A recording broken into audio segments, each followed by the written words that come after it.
తెలివైన కాకి కథ చెప్తాను వినండి. ఒకసారి ఆకలితో ఉన్న నక్క ఆహారం కోసం వెతుకుతోంది. అది చెట్టు పైన ఉన్న మాంసం ముక్కతో ఉన్న కాకిని చూసింది. ఎలాగైనా కాకిని మోసం చేయాలని మాంసం ముక్కను తినాలని అనుకుంది. నక్క కాకితో, నీకు మనోహరమైన స్వరం ఉంది, నా కోసం పాట పాడవా అని అడిగింది. తెలివి తక్కువ కాకి పాడడం ప్రారంభించింది. మాంసం ముక్క నేల మీద పడింది.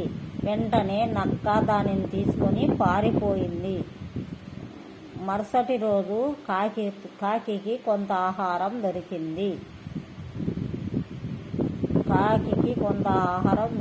నక్క అదే ట్రిక్ ప్లే చేయటానికి ప్రయత్నించింది. ఈసారి కాకి మళ్ళీ అదే తప్పు చేయలేదు. కాకికి ఆలోచన వచ్చింది.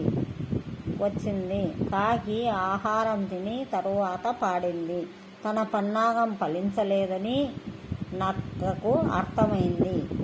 పాట విని నక్క పారిపోయింది. నీతి: పొగడ్తలకి పడిపోరాదు.